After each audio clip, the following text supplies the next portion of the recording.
Section है section C, ये this is going to be the most important section in this examination. क्यों? क्योंकि ये reasoning based analytical type questions पूछे जाएंगे। और अगर आप पॉलिटिकल साइंस में देखें तो ये तो मैथ है नहीं, साइंस तो है नहीं, तो कैसे रीजनिंग बेस्ड क्वेश्चंस होंगे? तो वो आप, और ये 3 मार्कर्स होने वाले हैं। 3 मार्कर के लिए भी आपको अराउंड 50 टू 80 वर्ड्स लिखने हैं। एक 70 वर्ड्स तो मान लीजिए, है ना?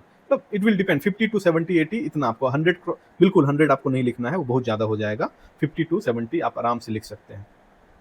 अब देखिए इसमें क्वेश्चंस कैसे होंगे। This will explore your application capabilities, arguments, reasoning and extrapolation based on unexplored areas. तो this are going to test the application part of the concepts. अब सर क्वेश्चंस कैसे होते हैं इसमें, किस प्रकार के क्वेश्चन हम अपेक्षा कर सकते हैं? तो देखिए एक बहुत इंपॉर्टेंट क्वेश्चन है, analyse the philosophical contradiction in Plato's the laws. Plato का एक पुस्तक है द लॉज, उसमें एक फिलोसॉफिकल कॉन्ट्राडिक्शन है क्या? Where a state govern by the rule of law is overseen by the supra-legal nocturnal council। अब आपको देखिए कितना अंडरस्टैंडिंग आपको चाहिए, ये दर्शाता है इस क्वेश्चन में कि आपको प्लेटो को तो जानना है, उनके बुक को लॉज के बारे में जानना है, और रूल ऑफ लॉ की बात करते हैं लॉज में, ये तो जानना है आपको, और उसमें एक नॉक्टर्नल काउंसिल है, ये भी जानना है। जब आप इतना जान रहे हैं तब आपको एनालाइज करना है। अब देखिए the contradiction lies in the foundational premise of Magnesia. जो मैग्नीसिया है उनका सेकेंड बेस्ट स्टेट है, फर्स्ट बेस्ट स्टेट तो रिपब्लिक में है, सेकेंड बेस्ट स्टेट मैग्नीसिया ही है, ठीक है। एंड ये सब आइडियल स्टेट है, यानी सेकेंड बेस्ट स्टेट है। और ये जो मैग्नीसिया का बात ये लॉज में करते हैं, तो आपको किस प्रकार से लिंक करना है आंसर ये समझिए। The contradiction lies in foundational premise of Magnesia as a sub ideal state govern strictly by unbending laws rather than whims of man, है ना।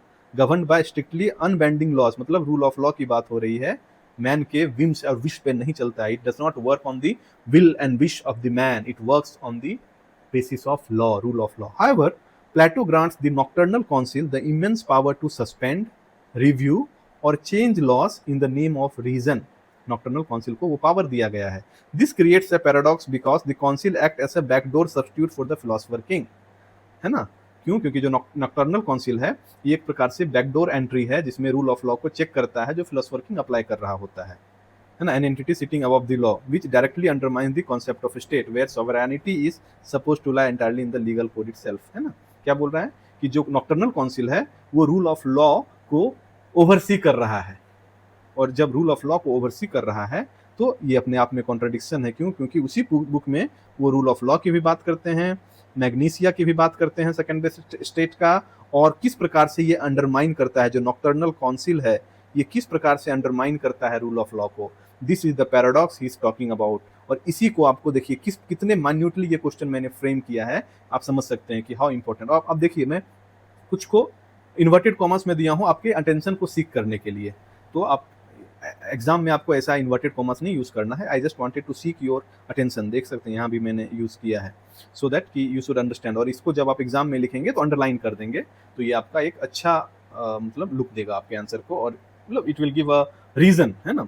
फिर देखिए Aristotle fiercely criticised Plato's communism of property, calling it a material remedy for spiritual evil. Give reason, वही है ना कि किस प्रकार से रीजनिंग वाले क्वेश्चंस आपसे पूछे जाएंगे, है ना। Platonic justice is essentially a principal of non interference explain. तो वही है कि आपको किस चीज़ों को समझना है। देखिए जैसे ये एक एप्लीकेशन बेस्ड क्वेश्चन है, a ruler is highly educated but does not understand the practical problem of ordinary people, would Aristotle consider such ruler ideal? Give reason. अब देखिए जो हाईली एजुकेटेड रूलर का बात करता है वो प्लेटो करता है, अरिस्टोटल तो ऐसा नहीं बात करता है, वो तो मिक्स्ड कॉन्स्टिट्यूशन की बात करते हैं, पॉलिटी की बात करते हैं। तो देखिए no, Aristotle would not consider such ruler to be ideal. तो ये रीजनिंग बेस्ड क्वेश्चन है, एनालिटिकल बेस्ड क्वेश्चन है, और यही आपके सेक्शन सी में पूछे जाएंगे। If every class in Plato ideal state starts doing the work of another class, what would happen to justice, है ना। तो जो प्लेटो का जो जस्टिस है this is based on the principle of non interference, देखिए यहाँ लिखा है मैंने, है ना। It is strictly based on the principle of non interference, और जब यहाँ पे इंटरफेयर होगा तो जस्टिस जिस प्रकार से प्लेटो ने इमेजिन किया उस प्रकार से नहीं फॉलो किया जाएगा, इसी के बारे में आपको जजमेंट देना है। तो application based questions are going to be the sole questions under the section C, reasoning application. देखिए यहाँ ये एप्लीकेशन बेस्ड क्वेश्चन है। Student says Plato and Aristotle both believe that politics should aim at good life, is this statement correct? अब देखिए आपसे पूछ रहा है कि politics should aim at good life, क्या सही है? अब देखिए if yes give reason. Yes, this statement is entirely correct both philosophers vehemently rejected the idea that state exists merely for survival of economic wealth. Plato believed the primary goal of the ideal state was to establish a deeply spiritual and moral life grounded in perfect justice. Similarly, Aristotle argued that while the state initially comes into existence for mere survival, it ultimately purposes its to facilitate eudaimonia, that is a good life for its citizen. क्या बोलते हैं Aristotle, एक बहुत important sentence है, state comes for the survival of mankind and continue to do so, है ना, वो Aristotle का एक बहुत अच्छा, उसी बेस पे ये क्वेश्चन है। तो मैंने चीज़ों को अच्छे से कॉन्सेप्ट्स के साथ जोड़ के आंसर देने का कोशिश किया है। तो ये इस प्रकार से मैंने मॉडल आंसर्स को फ्रेम किया है कि आपके कॉन्सेप्ट्स भी क्लियर हो जाएंगे और आपको ये भी पता चल जाएगा कि क्वेश्चंस किस प्रकार से आने वाले हैं। थोड़ा हिंदी में भी देख लेते हैं सेक्शन सी के क्वेश्चन, सो दैट कि देखिए खंड सी सेक्शन सी, तर्क आधारित विश्लेषणात्मक प्रश्न, है ना, देख सकते हैं आप। प्लेटो का न्याय अनिवार्य रूप से अहस्तक्षेप नॉन इंटरफेरेंस का एक सिद्धांत है, व्याख्या कीजिए। अब यहाँ से मैंने आंसर दिया है। सो आप देख सकते हैं कि जो यहाँ पे देखिए एक अप्लाइड क्वेश्चन है, एक देश में बहुत बड़ा मध्यम वर्ग है और अमीर व गरीब के बीच खाई छोटी है। अरस्तु राजनीतिक स्थिरता के लिए इस स्थिति को मददगार क्यों मानेंगे? अरस्तु इसे अत्यधिक लाभकारी मानेंगे क्यों? यहाँ से अभी आंसर शुरू हो गया। मैं इसको आंसर क्या करेंगे, उसको नीचे कर देंगे। अभी मैंने इसको जस्ट टू रिप्रेजेंट कि किस प्रकार से मैं फ्रेम कर रहा हूँ, ये मैं आपको दिखा रहा हूँ। अरस्तु इसे अत्यधिक लाभकारी मानेंगे क्योंकि यह व्यवहारिक रूप से उनके स्वर्णिम मध्यम गोल्डन मीन के नैतिक नियम को लागू करता है। अब देखिए आपका ये जो सिचुएशन दिया है इस क्वेश्चन में, क्या है सिचुएशन, आप फिर से पढ़िए, समझ में आएगा। क्वेश्चन हमारा है ये, दिस इज द क्वेश्चन। एक देश में बहुत बड़ा मध्यम वर्ग है और अमीर व गरीब के बीच खाई छोटी है, यानी कि अमीरी और गरीबी के बीच ज्यादा खाई नहीं, यानी कि बहुत लोग अमीर भी नहीं है, बहुत ज्यादा लोग गरीब भी नहीं है। ओके ओके वाला कंडीशन है। अरस्तु राजनीतिक स्थिरता के लिए इस स्थिति को मददगार क्यों मानेंगे? क्यों? जब अमीरी और गरीबी में ज्यादा गैप ना हो, यानी कि लोग ऐसा भी ना हो कि बहुत अमीर हो और बहुत गरीब हो, ऐसा नहीं, सब लोग के पास मिनिमम बेसिक सुविधाएं हो। कुछ लोग के पास अगर बेसिक सुविधाएं से ज्यादा है तो जो गरीब है उनको भी, वो भी ऐसा नहीं है कि उनको मिनिमम बेसिक सुविधाएं नहीं, यानी कि अमीरी और गरीबी के बीच में गैप कम है। इस स्थिति को अरस्तु क्यों सही मानेंगे? तो अब देखिए गोल्डन मीन है, गोल्डन मीन क्या कहता है कि अवॉइड द एक्सट्रीम्स, ये दो एक्सट्रीम है। अब इस केस में अमीरी एक एक्सट्रीम है, गरीबी एक एक्सट्रीम है, और बीच में अगर इतना खाई है तब तो ये डिसोसिएट कर जाएगा। तो इस क्वेश्चन के अनुसार अमीरी और गरीबी ये है, ये अमीरी अगर हुआ ये गरीबी है, यानी कि एक्सट्रीम पे नहीं है, दोनों के बीच में बहुत कम डिस्टेंस है, यानी कि गोल्डन मीन का प्रिंसिपल आप इसमें उपयोग करेंगे, ये क्वेश्चन आपका सॉल्व हो जाएगा। तो इस प्रकार से क्वेश्चंस आपसे सेक्शन सी में पूछे जाएंगे, है ना। देखिए एक सरकार लिखित कानून मौजूद होने पर भी अपने शासक की व्यक्तिगत इच्छाओं के अनुसार हर निर्णय लेती है, ये अरस्तु के किस सिद्धांत का उल्लंघन हो रहा है? अब देखिए अगर आप अरस्तु को अच्छे से पढ़े हैं तो उनका जो रूल ऑफ लॉ का जो सिद्धांत है उसका उल्लंघन हो रहा है। बस रूल ऑफ लॉ के बारे में आपको लिखना है, 2 लाइन मतलब 4 लाइन 50 वर्ड्स में हो गया, आंसर बन गया। तो किस प्रकार से आप कॉन्सेप्ट्स को इंटीग्रेट करते हैं डेली प्रैक्टिकल एप्लीकेशंस में, वो आपको टेस्ट करेगा section C. So section C is going to be very important. 15 question, 3 marks, 45 marks of section C is the determining part of this whole exam, आप समझ लीजिए। अब हम सेक्शन डी का बात करेंगे। क्या है सेक्शन डी में, चलिए यहीं से देख लेते हैं। सेक्शन डी टॉक्स ऑफ,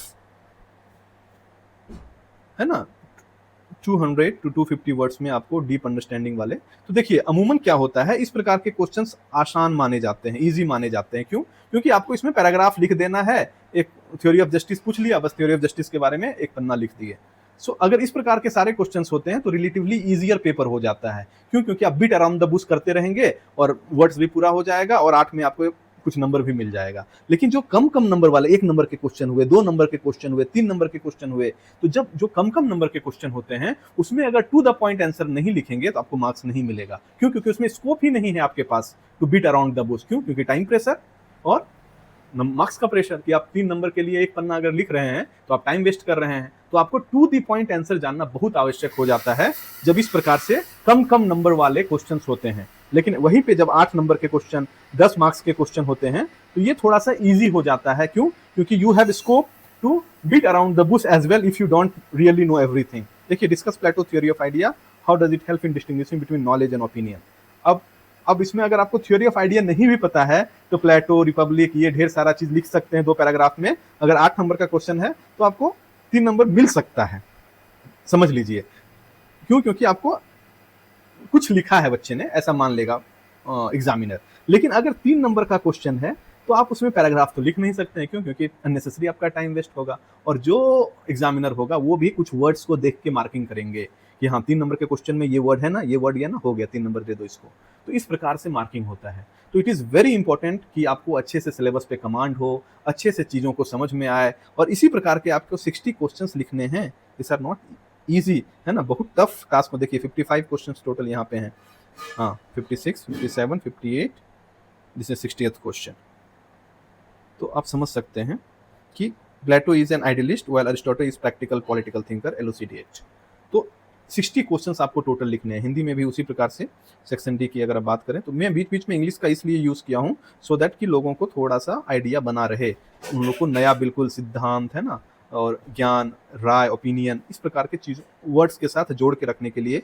हम लोग नॉर्मली क्या होता है, हिंदी में भी एलोगरी ऑफ द केव पढ़ लेते हैं, गुफा का रूपक, गुफा का प्रतिमान। तो थोड़ा सा ये करने के लिए, to make it more habitual, मैं उसे यूज़ किया हूँ। आप लोग आंसर में इंग्लिश बिल्कुल ना लिखें। जो हिंदी लिखेंगे वो प्योर हिंदी लिखेंगे, जो इंग्लिश लिखेंगे वो सिर्फ इंग्लिश लिखेंगे। उसको इंग्लिश मत बना दें, नहीं तो वो दिक्कत होगा आपको। उस प्रकार से फिर दिक्कत हो जाएगी कॉपी चेक करने के लिए और आपको अच्छे मार्क्स नहीं दिए जाएंगे। सो मैंने इसलिए इनकॉर्पोरेट किया है सो दैट कि अभी आपका स्टार्टिंग फेज है, आप समझें चीज़ों को और जोड़ के रखें सो दैट कि आपका एक अंडरस्टैंडिंग क्लियरली डेवलप हो। तो कहने का ये है कि आप लोग के लिए हम इस प्रकार का मॉडल्स अरेंज कर रहे हैं, अरेंज क्या बना रहे हैं, दिन रात मेहनत करके आपके लिए अच्छे क्वेश्चंस को बना रहे हैं और अच्छा आंसर उसका लिख रहे हैं सो दैट कि आपका एक अच्छा गाइडलाइन हो जाए और जब एग्ज़ाम्स के लिए आप बिल्कुल तैयार हो जाएं। क्योंकि आप समझिए कि अगर आप इसमें पिछड़ते हैं तो जो बच्चे राइटिंग कर रहे हैं, कौन, जो बीपीएससी के एग्ज़ाम देते हैं, दो उन लोग क्या करते हैं, उन लोग आंसर राइटिंग करते हैं मेंस के लिए। जो यूपीएससी का एग्ज़ाम दे रहे हैं, जो बीपीएससी का एग्ज़ाम दे रहे हैं, जो मेंस एग्ज़ाम लिख रहे हैं, उनके लिए अपर हैंड है। लेकिन आप ये भी समझिए कि ये बच्चे भी जो एग्ज़ाम लिख रहे हैं वो इस प्रकार के क्वेश्चंस को नहीं लिख रहे हैं, है ना, 1 मार्कर, 2